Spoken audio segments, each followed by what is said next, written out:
Ya, shalom saudaraku yang dikasihi Tuhan. Sidang Jemaat Raja Wali Anugerah dan Tiranus pagi hari ini di tanggal 15 Agustus tahun 2021 Masehi, di hari Sabat Tuhan, saudara dan saya 1-2 hari lagi memasuki peringatan ke-76 ya Republik Indonesia ini, di mana Tuhan sudah berikan kemerdekaan dan kita ada di dalamnya.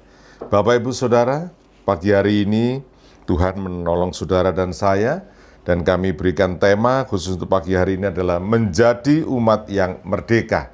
Menjadi umat yang merdeka. Bapak, Ibu, Saudara, dan saya semuanya, kita selalu rindu dengan kalimat merdeka. Kalimat yang bebas, yang menyenangkan. Bahkan itulah yang dicita-citakan oleh bangsa negeri kita Indonesia dan juga bangsa-bangsa di negara yang lain. Baik Bapak, Ibu, Saudara, mari kita mengalami bersama-sama bagaimana kehidupan merdeka umat Tuhan, ya. Saudara dan saya ini umat Tuhan. Maka saya katakan menjadi umat yang merdeka. Kita buka di dalam Roma 6 ayat 17 sampai 18. Roma 6 ayat 17 sampai 18. Tetapi syukurlah kepada Allah.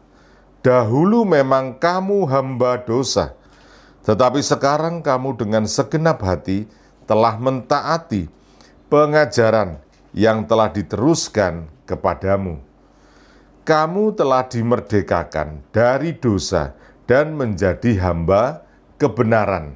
Ya, Bapak, Ibu, Saudara, kekristenan yang kita anut hari ini, yang kita percayai di dalam Kristus Yesus, menuntut kita, saudaraku, sebenarnya untuk terus menunjukkan sikap taat dan tunduk di dalam Tuhan.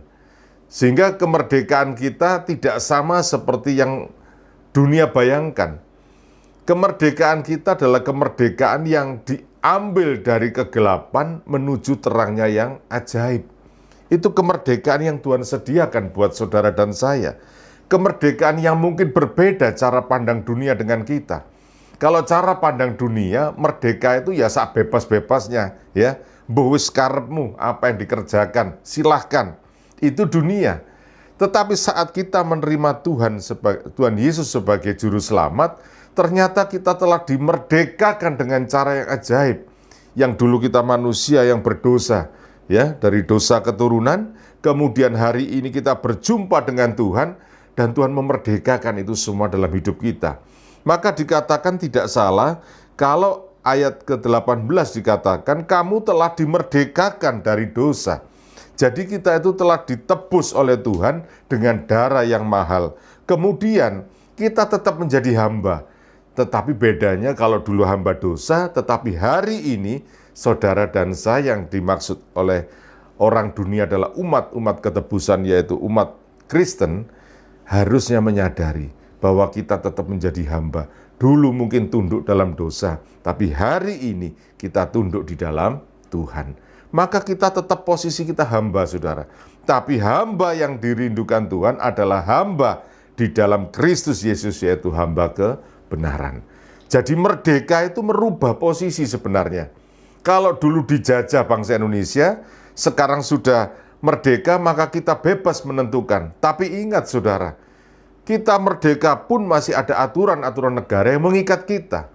Untuk menjadi orang merdeka itu ternyata tidak sebebas-bebasnya, tapi benar-benar tunduk dan taat pada hukum negara. Jadi sama sebenarnya. Kalau dulu taat pada penjajah, sekarang taat kepada negara kita. Demikian pula kita. Dulu taat pada dosa barangkali tunduk, tapi hari ini kita merdeka tunduk pada kebenaran. Ya, itu poin yang pertama yang dapat saya sampaikan, bahwa sebenarnya menjadi umat merdeka itu bukan kerinduan Tuhan saja, kerinduan kita juga loh sebenarnya, bahwa kita merdeka yang nanti ada kepastian hidup kita. Bapak, Ibu, Saudara, kita masuk di dalam poin yang berikutnya. Bagaimana kita mengisi kemerdekaan?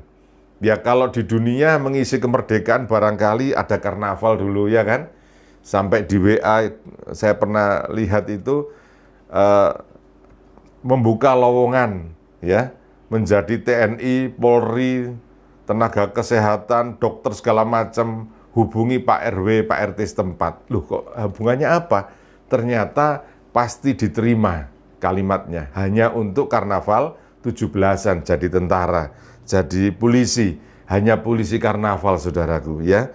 Tapi hari ini, bagaimana cara kita mengisi kemerdekaan itu? Di dalam 1 Petrus 2 ayat 16, 1 Petrus 2 ayat 16 sampai 17, 1 Petrus 2 ayat 16 sampai 17, firman Tuhan katakan, hiduplah sebagai orang merdeka. Berarti Tuhan juga menghendaki kita hidup dalam kemerdekaan dan hidup menjadi orang yang merdeka. Dan bukan seperti mereka yang menyalahgunakan kemerdekaan itu untuk menyelubungi kejahatan-kejahatan mereka. Tetapi hiduplah sebagai hamba Allah. Hormatilah semua orang, kasihlah saudara-saudaramu, takutlah akan Allah, hormatilah raja. Di sini rajanya raja kecil, artinya raja itu penguasa yang ada di muka bumi ini. Bapak, Ibu, Saudaraku, ternyata mengisi kemerdekaan itu di dalam Tuhan, kita jangan menyalahgunakan kemerdekaan yang Tuhan berikan. Mentang-mentang saya punya jabatan misalkan, ya kan? Mentang-mentang saya dipercaya pimpinan saya, maka saya dengan seenaknya melakukan semena-mena kepada orang lain. Mentang-mentang saya punya istri yang baik hati misalkan, ya, nurut, sehingga saya harus melakukan kekerasan terhadap istri saya. Mentang-mentang saya punya suami baik barangkali, ya, sehingga saya seenaknya saja memperlakukan. Nah, ini juga sama. Mentang-mentang saya jadi orang tua, saya mau ngapain anak saya, itu urusan saya. Bapak, Ibu, Saudaraku dikasihi Tuhan, hari ini kemerdekaan itu tidak seperti itu di dalam Tuhan. Tuhan mau katakan kepada saudara bahwa hiduplah sebagai hamba Allah. Berarti kita hidup sesuai firman Tuhan. Kemudian hormatilah, berarti hargailah satu dengan yang lain. Hargailah keluarga, hargailah pimpinanmu di kantor barangkali, hargailah teman kerja, hargailah pemimpin-pemimpin agama, hargailah juga tetangga kita, hargai orang-orang di sekitar kita. Jadi di dalam Tuhan, kemerdekaan itu juga terbatas, saudaraku. Ya, dikatakan kasihlah saudara-saudaramu, takutlah akan Allah, hormatilah raja. Jadi apapun penguasa hari ini, penguasa sudah berjibaku di Indonesia ini, bahwa seluruh masyarakat negara terbeban untuk vaksin, ya. Tetapi masih banyak orang yang menentang, masih mereka dengan dalil-dalilnya. Bahkan kekristenan juga bisa bermasalah, hanya pakai dalil-dalil yang tidak pas, dicocok-cocokkan, menentang bahwa ini adalah proyek akhir zaman. Saudaraku, proyek akhir zaman bukan hanya vaksin, bangun jembatan, jalan tol itu juga proyek akhir zaman. Tetapi kita lihat yang seperti apa. Bijaklah saudaraku mengisi kemerdekaan ini, ya. Jangan sebebas-bebasnya ayat itu ditafsirkan dengan ngawur. Itu juga salah. Mengisi kemerdekaan dengan salah itu, ya. Ya, itu yang poin pertama, bahwa hiduplah sebagai orang yang mau menghamba sesuai firman Tuhan. Yang kedua, saudaraku, Yohanes 8 ayat 31 sampai 32. Yohanes 8 ayat 31 sampai 32. Maka katanya kepada orang-orang Yahudi yang percaya kepadanya, jikalau kamu tetap di dalam firman-Ku, kamu benar-benar adalah murid-Ku, dan kamu akan mengetahui kebenaran, dan kebenaran itu akan memerdekakan kamu. Amin, saudaraku. Satu ketika Tuhan berjumpa dengan orang-orang Yahudi, dan dikatakan jikalau kamu tetap dalam firman-Ku, kamu benar-benar adalah murid-Ku. Saudara, mengisi kemerdekaan itu harus bagaimana? Menjadi muridnya Yesus. Kalau menjadi murid ya belajar, ya. Belajarlah kita. Belajar kehidupan dari mana? Dari firman Tuhan. Belajar dari hikmat yang Tuhan berikan. Sehingga hidup kita hidup menjadi murid. Kalau kita hidup menjadi murid, maka dikatakan di ayat berikutnya, dan kamu akan mengetahui kebenaran.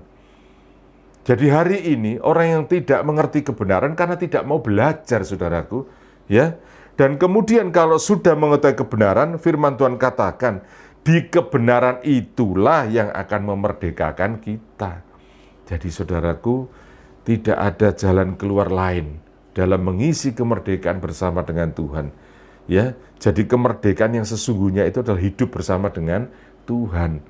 Aplikasikan itu, kasih keluarga, kasih teman kerja, kasih pimpinanmu, kasih anak buahmu, kasih di ladang pelayanan, semua rekan sepelayanan pun kita saling mengasihi. Itu mengisi dengan kebenaran. Dan kebenaran itu membuat kita merdeka. Orang kalau merdeka kan enak. Ketemu sama si A nggak sungkan, ketemu sama si B nggak malu, nggak ada beban karena kita merdeka. Coba kalau kita bukan orang merdeka, ketemu si A malu, ketemu si B izin, nggak enak hati, sakit hati, dendam. Buat apa hidup nggak merdeka, saudara? Kalau kau nggak belajar kebenaran firman Tuhan.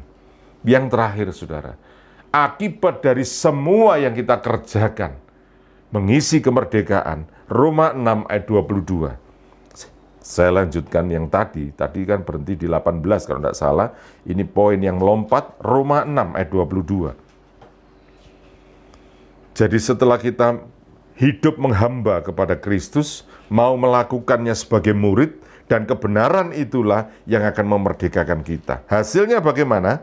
Roma 6 ayat 22 katakan, tetapi sekarang, hari ini, saudara dan saya, setelah kamu dimerdekakan dari dosa, dan setelah kamu menjadi hamba Allah, kamu beroleh buah yang membawa kamu kepada pengudusan. Ya, dan sebagai kesudahannya, hasil akhirnya apa? Kemerdekaan itu ialah hidup yang kekal.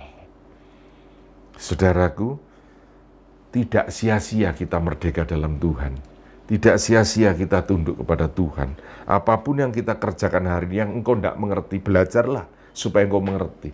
Supaya engkau hidup merdeka, bukan seenaknya, tapi merdeka di dalam Tuhan. Supaya buahnya dirasakan, maka akhirnya apa tujuan kita? Goalnya adalah hidup yang kekal. Puji nama Tuhan, saudaraku, Tuhan memberkati saudara, merdeka.